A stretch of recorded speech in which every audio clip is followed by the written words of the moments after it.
So in this video, we're going to start with a new chapter, chapter number 8. Okay, it's called quadrilaterals. So this is an introductory video. We are going to first understand different types of quadrilateral that exist, and then we will see what are the different properties that all these quadrilaterals have, and what are small things which make them different from each other. So in general, there are three different types of quadrilaterals. I'll quickly mention here. The first one is trapezium. Okay, trapezium. The second one is called parallelogram. Now, within parallelogram, there are again three types of parallelogram, which we'll see in the video. And the third type of quadrilateral is called kite. Okay, and the three types of parallelogram that I was mentioning are nothing but rectangle. Okay, in fact, I can zoom in here. Okay, so it's rectangle and square and rhombus. Okay, so these are the different types of quadrilaterals that we're going to understand, get introduced to in this video. So first, let's start with trapezium. Yes, so what is the definition of trapezium? I have mentioned it here. Let's remove this. Okay, so trapezium is a quadrilateral where, let me use a highlighter, one pair of opposite sides are parallel to each other. Okay, quite simple and straightforward. One pair of opposite sides are parallel to each other. So let's try to represent the parallelogram. Let's say this is the one pair which is parallel to each other, and then we just connect these two lines. Okay, this is a parallelogram. The pairs which are opposite to each other is this. These are the pair of opposite sides that are parallel to each other. We can also have a parallelogram in this fashion where this will be parallel to each other. Okay, the vertical lines, and then I connect these. This is also a valid parallelogram. Here we have these two opposite sides parallel to each other. Okay, so quite simple and straightforward. A trapezium is a quadrilateral where one pair of opposite sides are parallel to each other. If both the pairs of opposite sides are parallel to each other, then it becomes a parallelogram. So that's what is the next point here. Let's remove this. What is a parallelogram? Okay, in parallelogram, both the pairs of opposite sides are parallel to each other. Again, quite simple and straightforward. Let's now try to draw different types of parallelogram which will satisfy this condition. Okay, this condition where opposite sides are parallel to each other. Okay, so first of all, I'm going to draw something like this.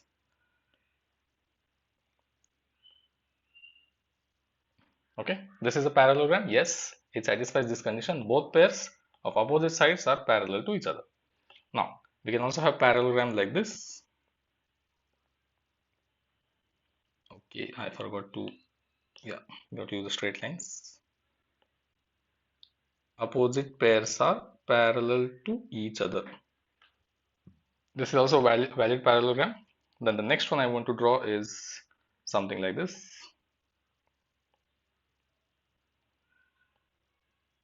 Okay, here also opposite pairs are parallel to each other. And the fourth one I want to draw is like this. Okay, so all these four different types, you can say, of quadrilaterals are valid parallelograms. Now I will see further that this is a rectangle. Okay, this is this is a rectangle, this is a rhombus, and this is a square with their unique set of properties which is confined to each one of them. Okay, but again, all four are valid parallelograms. Now let's see different types of parallelograms that we saw just now, we saw before, but we'll try to explore them more in this slide here. Okay, now the first one is rectangle. So first let me quickly draw a rectangle.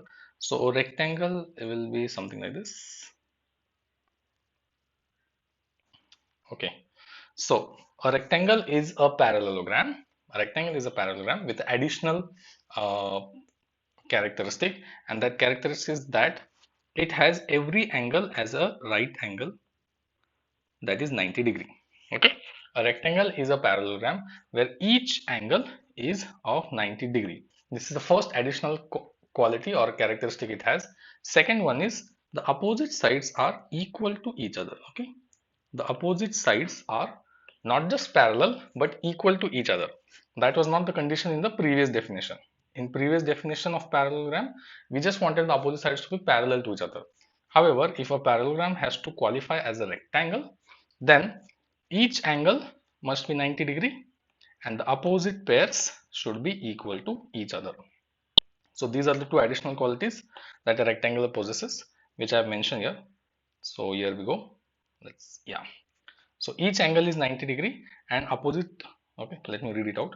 Each angle is 90 degree and opposite sides are equal to each other. Now, the next type of parallelogram is rhombus. So I'm going to try to draw a rhombus. So in rhombus, okay, first let me draw a rhombus. So this is a rhombus. Okay. So in rhombus, the quality or the additional characteristic it possesses is that every side, every side is equal to each other, not just opposite sides. All the four sides of the rhombus are equal to each other. That is what makes a parallelogram a rhombus. So this is what I have mentioned here. Let's remove this.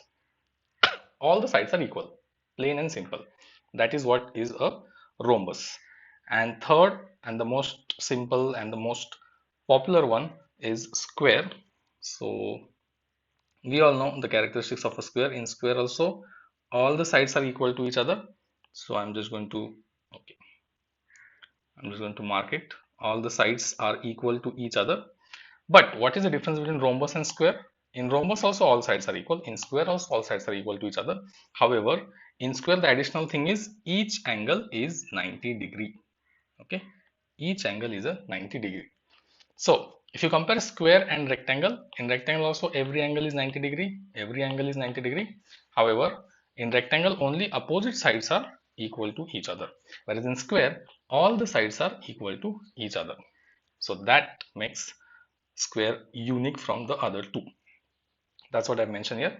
Each angle is 90 degree and all the sides are equal. Okay, so these are the three types of parallelogram which have their own set of unique characteristics and unique qualities which make them special from the others.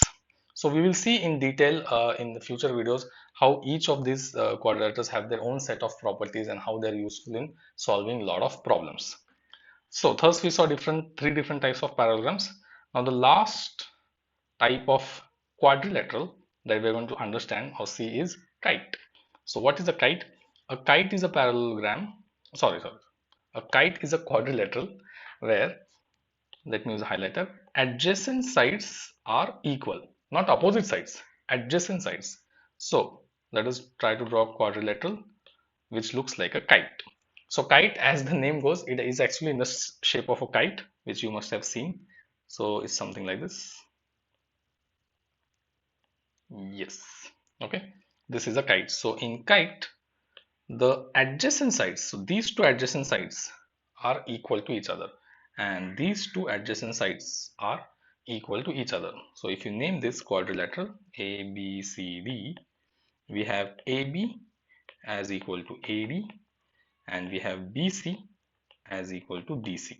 Okay. Adjacent sides are equal to each other. So that is what is a kite. So thus we have seen all three different types of quadrilaterals. Let me try to zoom out. Okay, the first one we saw was trapezium, where only one pair of opposite sides are parallel.